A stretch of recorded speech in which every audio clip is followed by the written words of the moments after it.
All right, so we should be live, and I always forget to do this before I hit that button, but I'm gonna monitor the YouTube one separately just so I can see who's watching.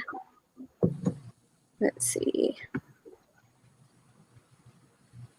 Okay, good. It's showing up on my channel. That's always nice. All right. And okay. Alrighty, so we're gonna great. We have Miss Richards Reeds is already here. Thank you for being so punctual. That's very much appreciated. And okay, so we're not going to start just yet, but Yvette and Katie, just in case you guys haven't been like a guest, like live show host before, the way we've been doing these is I'm going to be kind of moderating or like leading the questions for this, but it's pretty open. We generally end up spending time on certain sections rather than others, and often what will happen is we'll go off on a tangent that ends up covering a lot of the discussion questions. So feel free basically to talk about the things that you are most interested in. Like I said, I will have some guided discussion points that I think would be really interesting to talk about and to hear your opinion on, but it's pretty loose and open. And you guys didn't have to do any prep work, by the way, or I would have told you that. So no worries about having notes, unless you came with notes of something you specifically want to say. But yeah, pretty laid back. We find that the discussion usually like guides itself really well. And let's see. Okay, so we're gonna wait a few minutes for a few more people to show up. Let's see. Do you guys have any questions about how it's gonna work before we start? No, not really. Good to go? All right, just gonna jump in. I like it. Okay. And also another thing that's great about StreamYard is I can actually pull up comments from people. So I can kind of keep an eye on that. And you guys are welcome to interact with the commenters as well. But one of the nice things about doing it this way is I can actually pull something up and we can discuss it so everyone can see it, which is great. How do we interact with people? So you have on I'm trying to think how it looks on yours. It's not actually hosting this one. Do it on the like non-host aspect. So what I have is I have the live show open on another tab and I'm just responding directly through there. Oh, okay. Gotcha. Yeah, and just make sure you have that tab muted because that's something I forget to do sometimes. Audio echo is always fun. Oh yeah. On my phone. Oh, awesome. Oh, speaking of phones, let me silence mine. Yeah, good plan. I think I.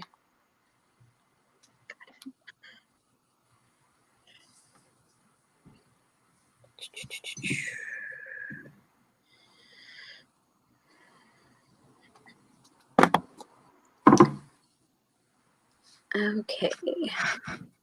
So it says we have 7 people watching, which even if 4 of those are us, that's still 3 people.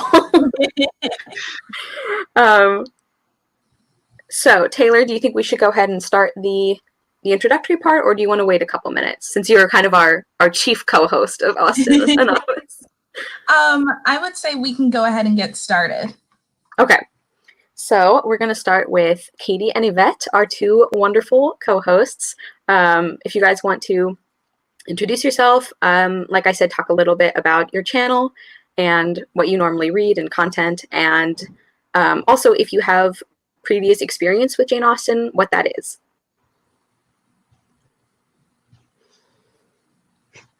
My name is Yvette. My channel is Book Cave, and before this year, I had never read Jane Austen before. Last month, Northanger Abbey was my first Jane Austen. Ooh. Yeah. Very exciting. Yes, it's my turn. So hi, I'm Katie from the channel A Sea of Tomes, and I read a whole bunch of different things, primarily fantasy, but I also do some historical fiction, classics, which isn't really a genre, but a categorization, but whatever, that's besides the point. But yeah, all across the board, I just read a bunch of different things. And as for my Jane Austen experience, prior to this read along, I read 3. So I read Pride and Prejudice, which I read back in high school. So I'm very much due for a reread. And then I read Persuasion about 2 years ago, I think. And then I read Emma this past fall. And then, of course, I read Northanger Abbey last month, and now Sense and Sensibility for this month's read. And I'm really excited to talk to you guys about all of it today. Okay. Yvette, did you want to say anything about your channel specifically before we move on to Taylor? Oh, yeah. I like fantasy, I think, the most, but I especially like reading from marginalized authors, people of color, and queer people, mostly. All right, great. And Taylor, you can introduce yourself too. Okay, I'm Taylor from Page Screen Taylor. I read across the board, but I mostly gravitate towards fantasy. Jane Austen is my favorite author. I've read everything she's ever written except for Mansfield Park. Sense and Sensibility is actually my first introduction to Jane Austen ever, so I am beyond thrilled to talk about it. Great. And I am Kara from Wild Book Garden. I am hosting this month's live show discussion. Yeah, I read a lot of different genres. I'm really big on reading lots of different age ranges. Generally, what I end up talking about is middle grade because I feel like middle grade is one of the ones that gets the short end of the stick sometimes. But I love lots of different genres. Fantasy is probably also my most read and my favorite. I'm really big into retellings, and yeah, Jane Austen, I love her books. I grew up loving her books, like me and my mom and my sister. It was a real bonding thing for us, so I have a very special place in my heart for her work in addition to just enjoying it as literature. Yeah, so, and all of our co-hosts, I'm going to link them in the description so you guys can check them out after this live show. And let's go ahead and get started with the discussion. I feel like this one is going to be a little different from Northanger Abbey, if you guys saw that one last month, because most of the things that I want to talk about for Sense and Sensibility are about the characters.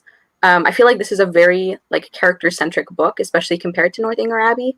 But as I was saying before, the live show, we're just going to kind of go where the discussion leads us. So feel free to take that in a different direction.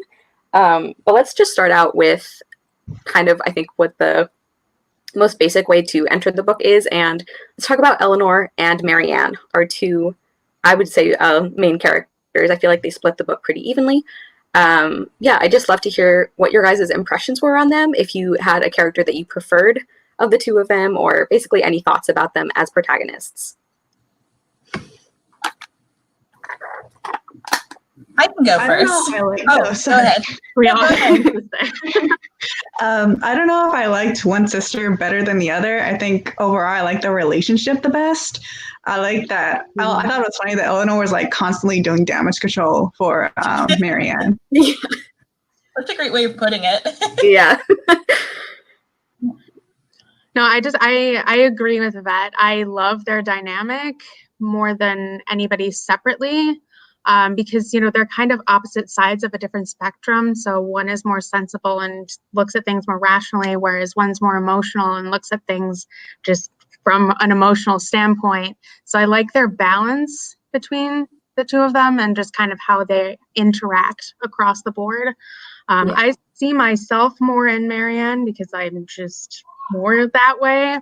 But I also, understood where Eleanor was coming from, and I just really like their dynamic. Yeah, and actually a quick note on the title, which I'm not sure I knew this the first time I read the book, but language has kind of changed since it was written. So what we would consider, our definition of sensible is actually the opposite of what it was used to mean in Jane Austen's time. So the title, Sense and Sensibility, sense refers to Eleanor, and sensibility actually refers to Marianne, because that's what they used to mean a romantic or somebody who kind of their head was in the clouds. They were very fixated on senses and experiences. So yeah, it's kind of interesting that has changed. The language. What's that? I said gotta love the language. It's always Yeah. changing. It's always Yeah, interesting. means the complete opposite now, so that's fun. And then Taylor, what did you think about them? I love both of them. I will say I do gravitate more towards Eleanor because I am more of an Eleanor, and as a big sister, I do sympathize with her having to do, as you put it, Yvette, damage control. Yeah. Constant damage control. Before I let my younger siblings out into the world. So I really, but I do like both of them, and I do like that both of them have sort of the right idea when it comes to romance. It's just all about meeting in the middle. So Yeah. Well, and actually, when I read this book for the first time, and maybe even the second, I think this is like my third or fourth read, I really hated Marianne. Like, I really hated her. And it took me a few years to realize that was because I felt very similar to Marianne, and I didn't like that kind of, like, I didn't need that kind of self-knowledge at the time when I was reading this. So one thing I noticed on this reread that I don't remember feeling before is that like, Marianne is a much better person, I think, than I gave her credit for the first few times I read it. And she is very, like, self-centered, and she has a tendency to assume that, like, her way is always the right way. And for a long time, she's, like, not willing to change that. But she has a really good heart, and I don't think I gave her enough credit for that. So I like that even after reading this book a few times, it's like I'm still kind of, like, appreciating new things about the characters. But I would agree. I like Eleanor and Marianne's relationship and their interactions more than either of them separately. And I think they also, like, they bring out the best in each other, which I really like. It's nice seeing that with siblings. Yeah, so I enjoyed their interactions pretty much throughout the book. And they were really great for kind of highlighting the differences between them. Yeah. And then, speaking of Eleanor and Marianne, which we kind of got into this a little bit already, but let's talk about the sister relationship. And there is a younger sister, Margaret, but she's barely in the book. If you guys want to talk about her, feel free. I don't really have that much to say about her because she didn't really do a lot, but she's there. Yeah, so just if you guys have thoughts about the sibling relationship, or specifically the sister relationship between Eleanor and Marianne.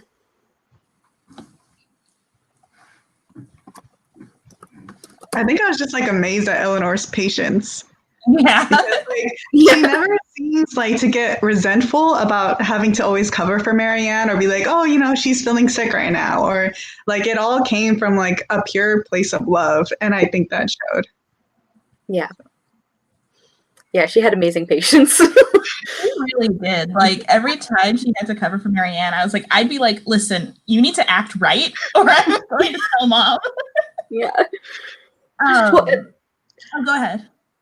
Oh, I was gonna say, like, one of Eleanor's superpowers, I feel like, is being, like, super polite at the same time that she's just, like, completely insulting somebody. Like, I marked some of my favorite lines in the book, and, like, every other line, it felt like, was Eleanor just being savage, like, but people not noticing because she's so nice about it. Like, yeah. So it's quiet snarkiness. It's what? That quiet snarkiness. Exactly. Yeah. It's like she would cover for Marianne, and she'd kind of smooth things over socially and everything, and you wouldn't realize until, like, a couple pages later, you're like, wait, I think she just told them they were stupid. But she did it in a classy way, so. Yeah. And I think one of my... Oh, go ahead. Go. I think one of my favorite parts in the book, well, one of her favorite lines from her is when they're leaving their home and the sister's, like, getting all upset about like the trees and the fall, and then Eleanor says something along the lines like, I don't think everyone shares the passion for dead leaves that you do, and, like, the conversation just moved on, and it was really funny. Yeah. I know. I think that's one of the ones I marked too. I found that so funny. Like, yeah, she's very, like, she strikes me as, like, having a very deadpan sense of humor where, like, you're never quite sure if she's joking or not. Like, there's that one part where she's talking to somebody about Lady Middleton's children, who are apparently just little monsters and just, like, horribly behaved, and one of the Steele sisters is, like, sucking up about it. So she's like, I just think it's so sad when children are quiet and well behaved. I think they should run free. And Eleanor just says something like, I confess, when I am at Lady Middleton's, I never think of quiet children with any abhorrence. It's just she never lies to people, but she's still like, I love it. Yeah. I love how like sneaky her sass is. Oh yeah, for sure. And also just like we were saying, her patience dealing with all of the annoying people she has to deal with, both the ones she loves and the ones she doesn't. Like she has to deal with Marianne's romantic problems. Her mom, who is very much like Marianne in a lot of ways. The Middletons and the Jennings and her brother and sister-in-law, and she takes it all with a lot more class than I probably would have. Yeah, she reminds me of like the meme where it's like, I'm surrounded by idiots. Yeah. Yeah. But she still like does what she needs to do. Yeah. I think she has way more patience than I would have in those situations. Like, especially because like Marianne, it's only at the very end that she starts like making an effort. And I think Yvette, I think it was you who said that like she's really kind of carrying the burden of like social interaction for like the majority of like Marianne's like never there. Or if she's there, she's being super rude to people. So it's and then Taylor, like you said, she's doing what? She's off playing the piano in her own world. Yeah, just like completely ignoring everyone. And then Taylor, like you said, it's like their mother is very much like Marianne, so she's not helping either. So like Eleanor has like the entire burden of like being a decent person on her for like the majority of the book, and she's just like fine with it, or she at least seems fine with it. I think she does get frustrated, but yeah. Let's see what else I had to talk about. So we talked a little bit about the definitions for sense and sensibility, which have kind of swapped basically. But how do you guys feel the story? How do I want to say this? Like, if the message of this book, I think somebody already talked about, if the message of this book is like, in your approach to romance, you shouldn't be too far in one direction or the other. How do you guys feel that was executed? Like, do you feel like the book did a good job of showing that middle ground, or do you think like one side, like, do you think Eleanor or Marianne came out looking like the better option? So part of me, I wonder if I have this view because I do relate more to Eleanor, but part of me does feel that while Jane Austen was trying to show both sides, I think she leans a little bit more towards Eleanor, because while she almost did miss out on her opportunity for like love and marriage and so on, because she wasn't forward enough with her emotions, she almost didn't almost get married to one of the worst people in the world. So I do feel like Jane Austen is a little bit more on Eleanor's side, whether or not she intended for it to come across that way. That's I can see that. I don't actually know, because I see both of them as kind of, ultimately they started off on both sides of the spectrum, as I said, but then by the end, I think they kind of came to that middle point, because Eleanor did start to show more emotion, and Marianne started to be a little bit more reserved. So I think, I don't want to say they switched roles because they didn't, but they started to find a happy medium, a middle ground for themselves. And that's ultimately, I think, ultimately, I think how things ended up. So I don't know if there's a better option, because, everything in moderation. But I would agree that it did seem like the book in general did seem to be a little bit more Eleanor way. Like if you have a balance of scales, Eleanor was kind of up here, Marianne was a little bit lower, not by much, but ultimately I think they ended up kind of in a middle ground. I think Eleanor would. Sorry, go ahead. Sorry. Eleanor, I mean, I think she was going to be okay whether she ended up with her love interest or not, whereas Marianne, she would have just been like effed with the terrible, terrible guy. Yeah, that's a good point, that like their worst case scenario was very different. I think with Eleanor, it's like her version, or not her version, but her method, I guess, it's shown to be not perfect in much more subtle ways. Because I tend to agree. It's like I think they do come to a middle ground, but I feel like Eleanor's is maybe shown to be a little more like you should err a little on the side of Eleanor versus Marianne. But the only thing that makes me kind of question that a little bit is like how close Eleanor and Edward got to being really unhappy. Like they ended up happy because of luck, basically. And I also think it's interesting that there's a couple times in the book where I don't know if it's the narrator kind of who like makes the point that even though Edward was technically doing the honorable thing by sticking to his engagement with Lucy Steele, nobody really would have expected him to follow through with that. Like basically he was following like the letter of the law rather than the spirit, because it was an engagement that they made when they were both underage. And it had been so long ago, and I forget what the other reasons they gave for it, but basically nobody would have expected him to stick to that. And the fact that he did is showing that he's a very noble person, but also maybe that he's going so far overboard into doing the right thing that it's like you're actually putting like multiple people's happiness in danger, you know, because like his moral code is like so strict that he won't allow for like any like extenuating circumstances. Because like if he had gone through with it, he would have been miserable. Eleanor would have been really unhappy. And even like Lucy Steele, I mean, she didn't care about him either. So it's just like, I don't know. I think it's kind of interesting that Edward and Eleanor ended up happy through sheer chance, like because Lucy ran off with someone else. It's like, well, thank God, because you guys weren't going to do anything about it. Like, yeah. Although I do think it's a good point that Eleanor, like, I think she would have recovered from it better than Marianne did, but it's still like, you know, she would have been really unhappy, I think. But Marianne flew into like a full-on depression when Willoughby ditched her.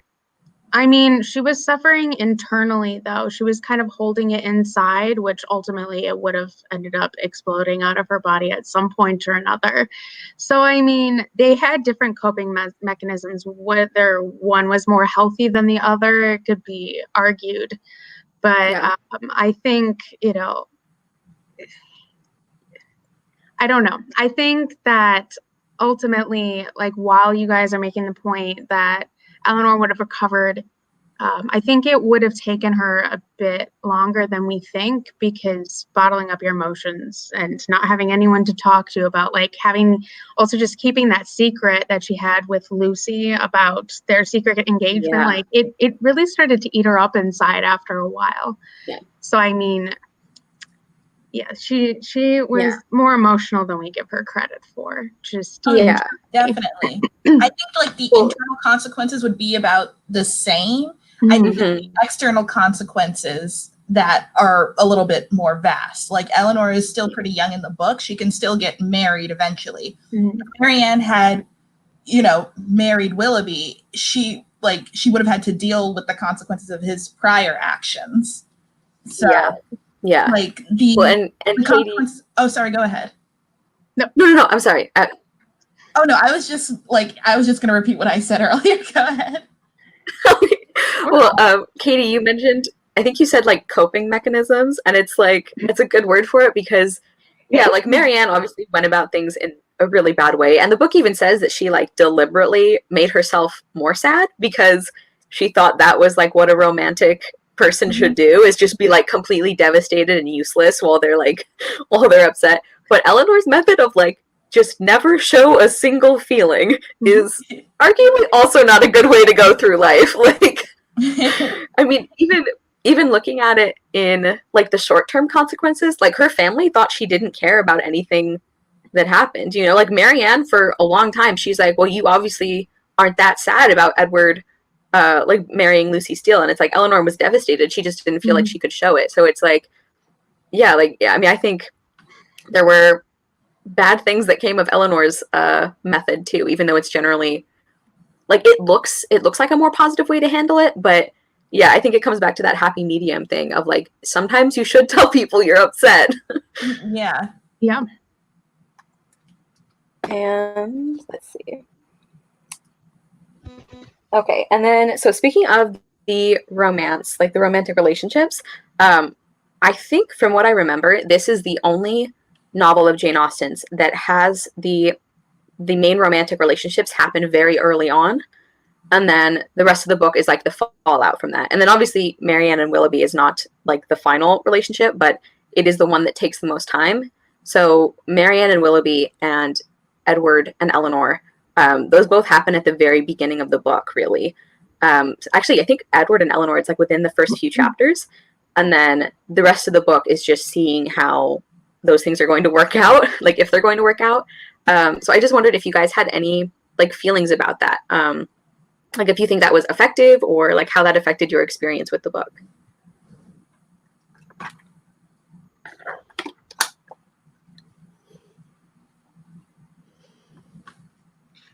Well, I didn't really like any of the male interests, so I didn't I understand. like they were all trash to me. I wanted them to be happy just by themselves being sisters. Yeah. That's very valid. I like Edward. I think he's a dork and stupid. And I think that's why I'm kind of endeared to him. Colonel Brandon I'd like a lot more, but I think when I first read the book, I had blocked out the fact that he was 35 and Marianne was 17. Yeah. Yeah. And I It's know so weird. the time period is different, Mhm. but I was still kind of like, It's gross.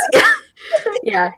Well, and I think that like personality wise, Colonel Brandon and Marianne would actually work, I feel like, because they have similar interests, but he would maybe be a calming influence on her and she would encourage him to be like, hey, you're allowed to be happy sometimes, kind of thing. But yeah, I think like it still felt really weird to me at the end of the book, because even setting aside the age thing, which is just creepy, it's like, okay, if we look at it from the time period it happened in, it still doesn't really make sense to me, because like the book even says that Marianne was Colonel Brandon's reward for like being so sad all the time. It's like, oh, well, we'll just like give him Marianne to like make him feel better. And I'm like, ew, like uncomfy.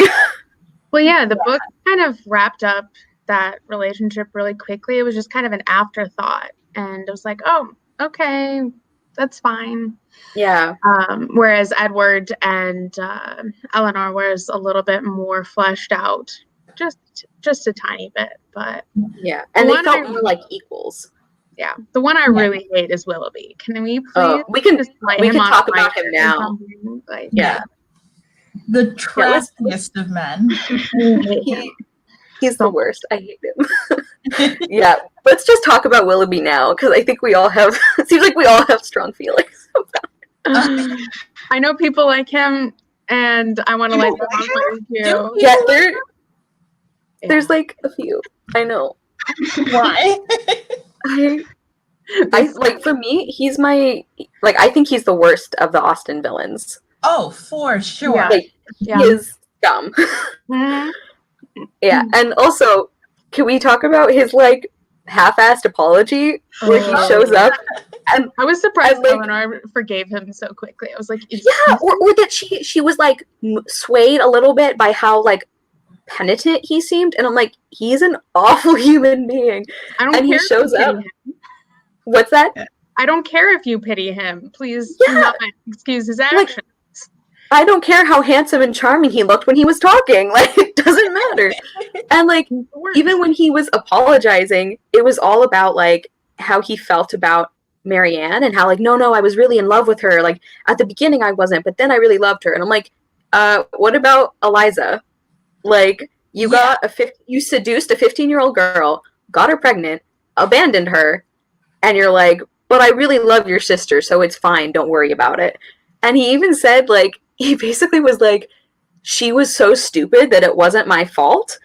He was like, what's the line where it's like, because I was a libertine, she must have been a saint.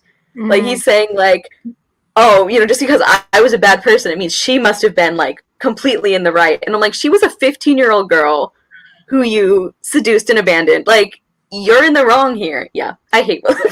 Yeah. There was also a part where, and during that apology, where he was like, well, you have to consider who you heard this story from, that it's biased or something. And I was like, you got a child pregnant. Yeah. There's no like rationalizing There's no that. way to like twist this in your favor. Yeah, I know. He's like, it's propaganda against me. And I'm like, And then he was like, because Eleanor was like, well, okay, after you did this like horrible thing, like why didn't you leave her your name to contact you so that you could, I guess, like support the child or something? And he's like, well, I forgot to leave my name, and she should have been smart enough to figure out how to contact me. And I'm like, you can die in a hole. Like, No, he probably just didn't want to take care of the child. He's like, yes. yeah, like, right. Go on Regency. What'd you say, Taylor? Era. It's 1800. What does he expect her to do? Go on Regency era Jerry Springer and like solve this? Yeah. And I also don't know what he expected by doing that long ass apology. Like, did he expect Marianne to like want to see him or want to start something with him now that he's married? Like, I don't understand what's the point of him like doing this and saying, but I still love Marianne so much. Yeah. I know. It's almost like he can't bear to think about anyone not being on his side. So it's like he showed up with this like elaborate apology just so that, I don't know, just so that like Marianne would think about him more fondly or something. I don't know either, like what he was hoping to accomplish with this besides just pissing everyone off. Exactly. And like the fact that he gaslights Marianne when they saw each other at the ball, and he sends her like the note saying, oh, it was never that serious, but he had lots of her hair and he offered her a horse. No. Yeah. He's awful. Well, and the fact that they were writing letters, which like in Regency England, you would only write letters to somebody of the opposite sex if you were engaged. Like that was the only, unless you were related, I guess. But yeah, if it's a man and a woman writing letters to each other, that everybody would assume they would be engaged because that was the only way you could do that would be like acceptable. So for him to be exchanging letters with her and then to act like, oh, you just read too much into it, we're just friends, like was absurd. Like it was just, yeah. And then he's like, but feel bad for me because my wife is mean. That is exactly what he deserves. Yeah, I know. It's I like, bet she's not even that mean. I bet she makes him like, I don't know, take care of his unborn child or do something totally rational. And he's like, oh, she's bullying me. Yeah, she made me pick up my socks. I'm hurt so much. Like, yeah, Willoughby is a trash can.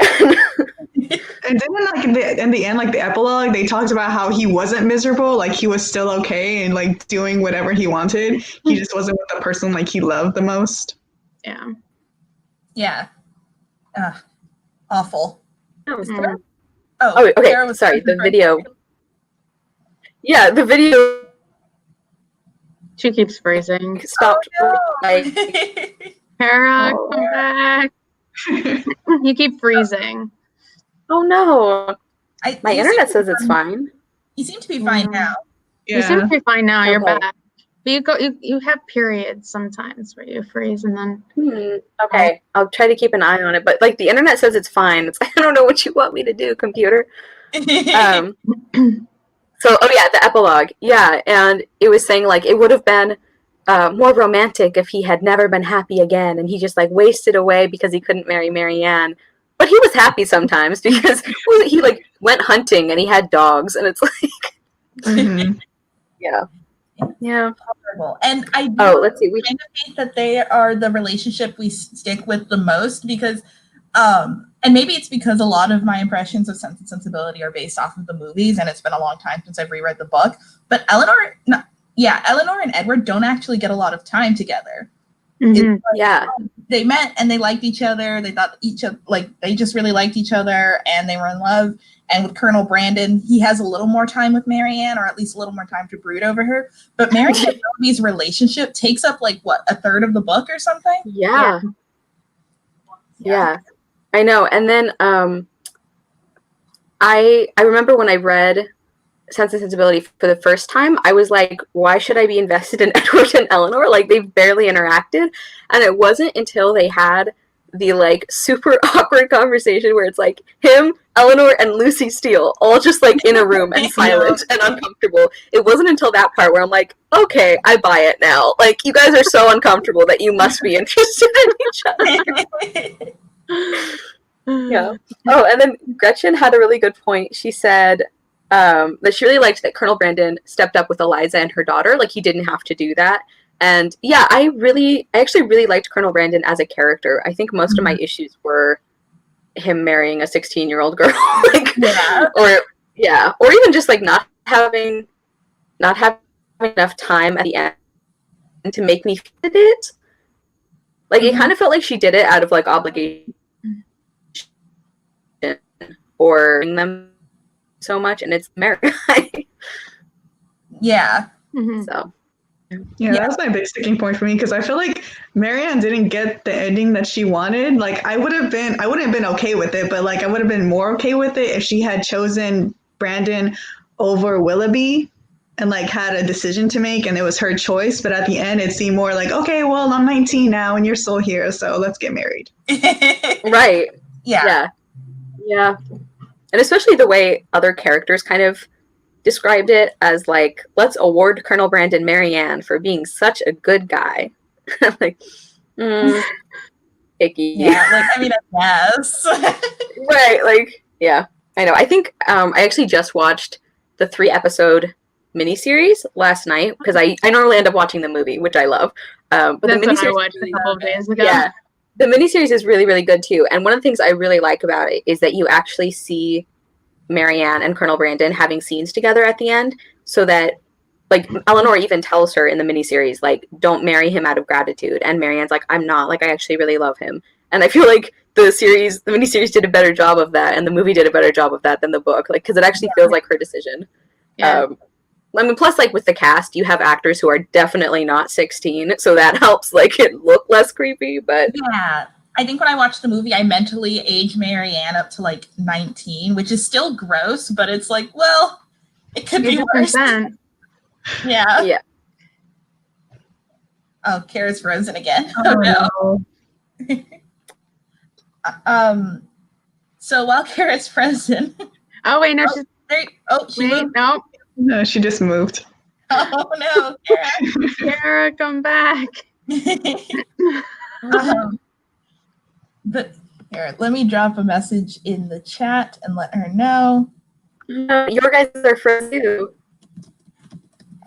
Again. Oh, wait. Oh, she's loading. Okay. There we go. Are we good? Yes, we're good. Yeah, your guys' was cutting out too. I don't understand. Sorry about that, everyone. Okay. Hopefully the internet connection will hold until the end. Okay, so we talked about Willoughby, who we've all agreed can just like die in a trash fire. We talked about the romantic relationships. Do you guys have anything you want to talk about with like the side characters? Because I feel like this book had a really great cast of supporting characters. Like, even the ones you only see for a few scenes, I feel like they left an impression on me. Like Mrs. Jennings and the Steeles and Robert Ferrars with his ridiculous toothpick case. Which what was that about? Yeah, so like, I can't. I think it's the funniest thing. So like, basically what happened is Eleanor went to buy some stuff at a store, and she's waiting in line, and there's one person ahead of her, and it's this like this like stuck up clearly fashion obsessed guy who spends 15 to 20 minutes ordering and designing a toothpick case because it has to be exactly right. And he's like, Eleanor's waiting because like the polite thing to do generally would be for the gentleman to say like, ladies, you can go first. And Eleanor's like assuming he's going to do that, and he doesn't. He just stands there and talks about his toothpick case for like 20 minutes. And then after he's done, he turns around and he like looks at her and he's like, yeah, I just did that. Like, he's so proud of himself because he thinks everyone is jealous of this amazing toothpick case he ordered. And then he like walks out thinking that he's like, yeah, I just did that. Like, that was great. And Eleanor only finds out later that it's Edward's brother, Robert, who ends up married to Lucy. Which I find hysterical. That's like my favorite part. It's so ridiculous. And then I think a nice toothpick case. Yeah, and I think it's Robert who Eleanor is talking to later, where he just like goes off on this tangent that like nobody asked him for. I think it was probably about cottages. and it made no sense. And it says, like, Eleanor agreed to everything he said because she did not think he deserved the compliment of rational opposition. I remember that. That was so good. I love it. It's like Eleanor and her secret sass. I love it so much. My headcanon is that he proposed to Lucy with the toothpick case. He definitely did. Yeah. I love that. Like, I'm just picturing like a 20-minute conversation about a case to hold toothpicks. Like, that's impressive. I want to talk about Lucia for a second and just her conversations and interactions with Eleanor in general. Just talking about the secret engagements, and I don't know, I can't help but think she didn't know about her interactions with Edward, and that she was trying to kind of goad her and to try and get emotions out of her just to see the jealousy come out. That's kind of how I read it. I don't know if that was the intent, but I could kind of see that being a motive. Like there was a motive for her saying what she was saying. Oh, yeah. I definitely think she knew or she suspected that Eleanor and Edward had interacted and were even like interested in each other, because she makes a big point out of telling Eleanor like all the details of her engagement, and like I think she definitely knew. Like she was such a snake about it. Like messy. Yeah. So I kind of like Lucy. Really? I mean, because she's not a great person, but like her parents are dead. She's a ward of her uncle, and she's kind of doing what she needs to do to secure her future, even if that is being like a snake and just like a not like, I don't know, just a bad person. Like I kind of admire that a little bit, even though she is such a terrible person. Yeah. I know what you mean.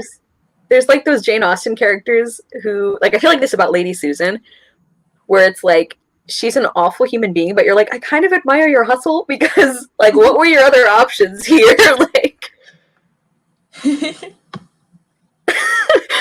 Bridget said, let's see, she said, no, Marianne's literally sobbing upstairs. She's definitely not engaged to Willoughby.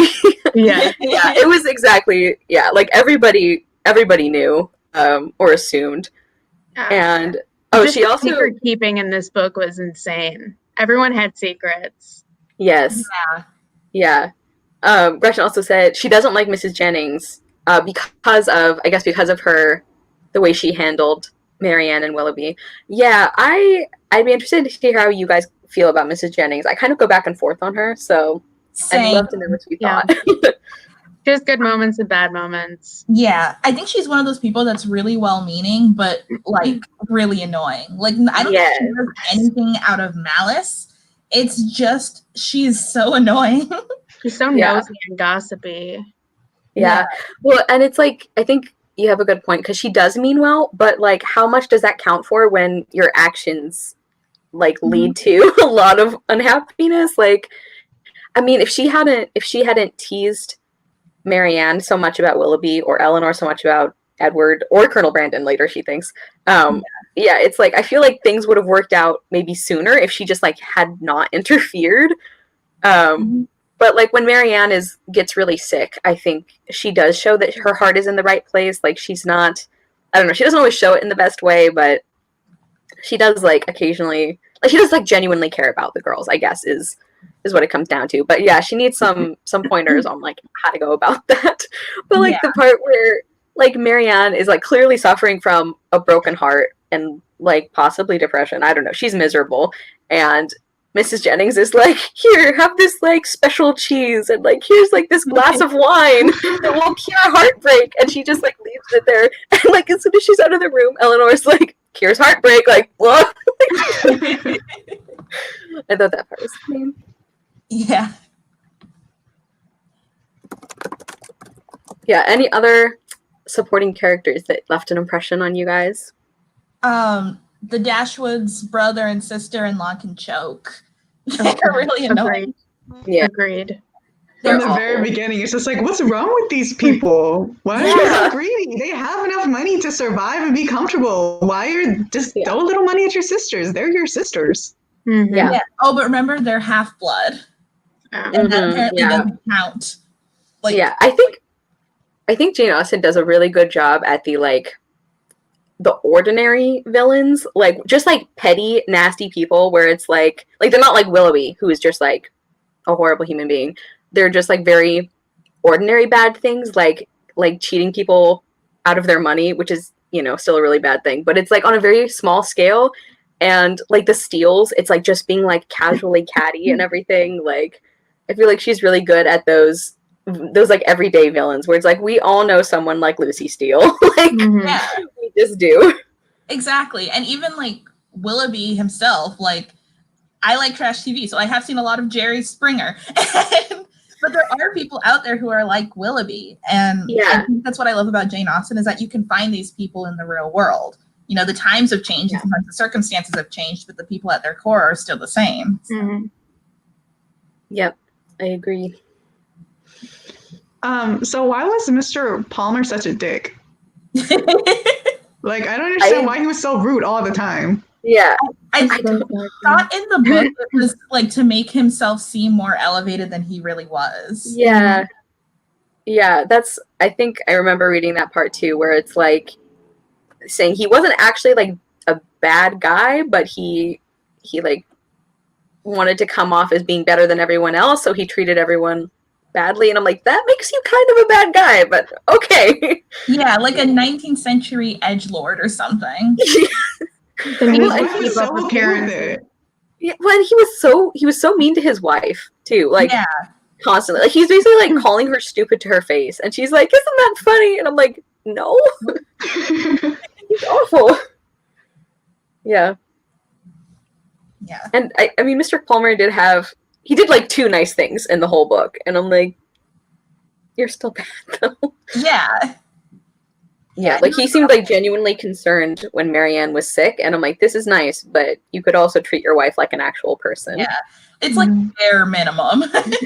Yes, right, like the bar of like basic human decency, and he's like barely at it. Like, yeah. Because then, when they rejected his, it's like, I can stay with you. And it's like, no. And then he's like, okay, bye. Yeah. Like, okay. I did think it was really funny though when Mrs. Jennings was like, "Isn't your baby beautiful?" And he's like, "No, it's kind of ugly looking." Like, and he kind of held it away from him too. It was just like, oh, in the movie, yeah. It's such a good scene too. Mm-hmm. Yeah. He's like, "Someone take this away."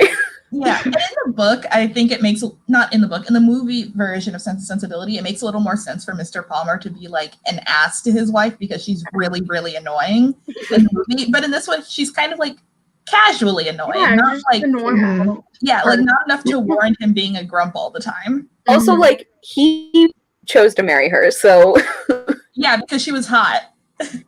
Fun fact. Right, it's like I don't feel that bad for you. Yeah. Yeah. Let's see. Okay, I think we hit actually everything that I had for like talking points. Yeah, so we're gonna finish with like some favorite quotes or favorite scenes. We actually have like a few minutes. If we just want to like talk about any part of the book you guys want to discuss more. But I do want to mention, keep an eye on our Twitter account for the next live show date. Generally, we do the first Sunday of the month, but that would be Palm Sunday, so I might be busy that day. So just like keep an eye on the Austen Anonymous Twitter account. And let's just end with whatever you guys. Oh yeah, Taylor, go ahead. We do have a comment here from Miss Richards Reeds who says, "What was your final rating of the book?" Which is a good question. Oh. Yeah. We can go with our two co-hosts. Yeah. I rated it a 3 out of 5 stars. Oh, nice. So I'm a little bit more complicated in that I don't really do star ratings anymore, but just based off of my overall thoughts and everything, I'd probably give it a 4.5, but that's, arbitrary and I don't really necessarily know. So I'm weird. It's totally fair. I gave it, so I was stuck between 4.5 and 5 out of 5 stars. The 4.5 would be more based off of like a critical analysis of all of the parts of it. The 5 stars because this is very nostalgic for me, and it was my first Jane Austen, so like I listened to these on audiobooks, so listening to it was like, oh, this is so nice, I'm so nostalgic. So I'm stuck between those two. Yeah. My final rating was 4.5. Because I love the characters, I love the writing. The sister relationship, I think, is a real strength of this book. I really love the humor, and every time I read it, I like forget how hysterical like Eleanor is, and people just don't notice. So that was a big component of my enjoyment. And I took some points off because of some of what we talked about with the way things were handled at the end of the book. Like especially with Colonel Brandon and Marianne, I'm not happy with that, and I think it could have been done better, which I think is especially weird because earlier in the story there's a comment made by Eleanor about Miss Moreland or whoever, and like her brother is like, oh well, she can just marry the other brother, and Eleanor kind of laughs at him and she's like, did nobody ask her like which brother she would rather marry? And her brother is like, why would that matter? So like it's interesting to me that it seems to be very focused on women having the ability to like choose who they marry, and then at the very end it kind of feels like Marianne doesn't.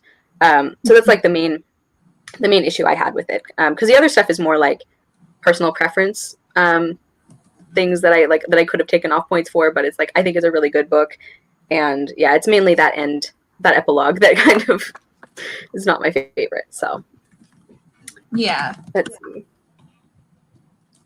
Yeah, I'm still trying to like get used to 18th century writing because I didn't know what the difference between like attachment and connection was, and I had to look that up. And then once some of the stuff started making a little more sense, and I feel like there are things that went over my head. Yeah. I totally get that. Yeah, it's totally fair. My advice, at least with approaching Jane Austen and what helped me get into it, is watching the movie versions first, just so you can place everything in context. Mm-hmm. And then go ahead and read it, because I still have a hard time sometimes getting into the language because it is so different from ours today. Mm-hmm. So sometimes watching the movies help, because if you can at least place the major events, it makes reading it a lot easier. Yeah. I think actually, come to think of it, I think most of the books I also saw a movie version before I read it. Like I didn't think about that at the time, but like I read Pride and Prejudice first, and basically I just kept rereading that one because I loved it. And then I gradually started like watching other like movie versions and like miniseries, and then eventually I got around to reading the rest of the book. So I think that did help, is like having kind of a general understanding of which characters are which, and especially who's like connected to who. Like I remember Sense and Sensibility confused me for the longest time. Like I could not understand who was whose like half sister and like why this person got the money when like the other person should have gotten it. So yeah, this one definitely took me like a few tries to understand who people were. Just Gretchen also says, I was gonna say Gretchen also says that she listens to the audiobook and reads the physical book at the same time. So I've also I've heard from people that they really like doing it that way too. That's what I did this time. I listened to the audiobook while looking at the ebook. It helps. You need to do it. Sorry, Katie, were you going to say something? I was just going to talk about the just brief thing, with Kara talking about the, knowing who's who thing. It's kind of interesting that Austen always starts off of her, or at least out of the 5 that I've read, it almost seems like she almost always starts off with so-and-so's inheritance is going to be split in so and such way, and land, and talking about property law things, and it always makes me laugh. It is interesting. Like the introduction of almost all of her books is like monetary and like family connections, and I think it makes sense because Sense and Sensibility, especially compared, like I think all of her books to a degree, but especially with ones like this, like kind of the story doesn't make sense if you don't know who's like inheriting what, like the whole like women couldn't inherit thing is really important for Jane Austen because it drives a lot of the female characters' motivations. So it is interesting. I'm glad you put that out, Katie, that it's like here's what you need to know. These people have money. These people don't. Now they're living in a cottage. Like, it's incredibly in your and face. also just knowing who's going to get what, the split of everything. mm-hmm. It helps, honestly, to follow all of like who's getting what. So and sometimes you might need to draw out a family tree, I have done that. Yes. Yeah. So I have to do it sometimes. Like when I was in law school, we had to draw out like who was going to get what for property purposes or for trusts and estates purposes. I mean, it's still incredibly relevant. It always makes me laugh because I'm just like, I literally did this a lot. Yeah. So, hi. Yeah. Do we want to end with your guys' favorite parts or favorite lines or anything? Yes. I have a quote prepared, and that's because it's like the most basic quote. It's like the first one that pops up when you Google Sense and Sensibility quotes. All right. It's the first one. I wish as well as everybody else to be perfectly happy, but like everyone else, it must be in my own way, which I think is just very relevant and just a very good, solid quote. Yeah, it is. Very, very appropriate for this book as well. Yes. Yeah. And for like discussions of women's agency, especially. Like I think it's Edward who actually says it, but it's very relevant to the female characters in this book, I feel like. Yeah, definitely. One that I marked is near the very end, and it's talking about Mrs. Ferrers after she like repeatedly disowned both of her sons. And it's her family had of late been exceedingly fluctuating. For many years of her life, she had had 2 sons, but the crime and annihilation of Edward a few weeks ago had robbed her of one. The similar annihilation of Robert had left her for a fortnight without any, and now, by the resuscitation of Edward, she had one again. Like, I just, like, the image of, like, her sons being annihilated, and then resuscitate, like, someone doing CPR and Edward. I don't know why I find that, like, one of the funniest lines, but I enjoy really that. Good. It's, like, that very dry humor. Mm-hmm.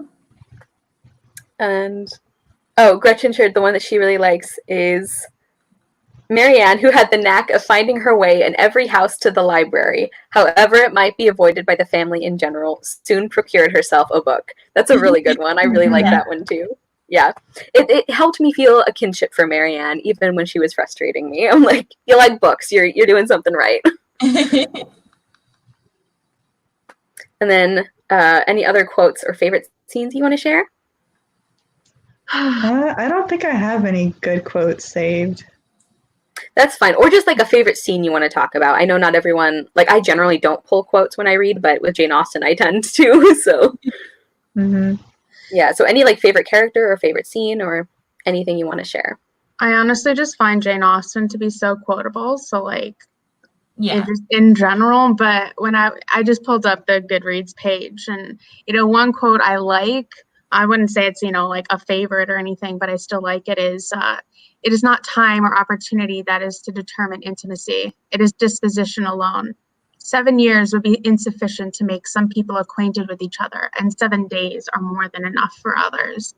Yeah. I just really like that because, you're going to have different relationships with different people, and how you get to know them and things you have in common with them are going to be different every time. So, you could feel like you know someone really well within a short period of time, or it could take a really long time. So I just, really liked that overall sentiment of that quote. Yeah, that's true.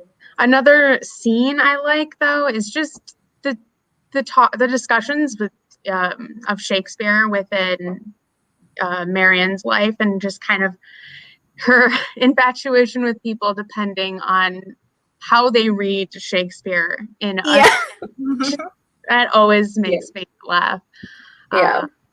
Just like this one can't read Shakespeare very well, it's bad.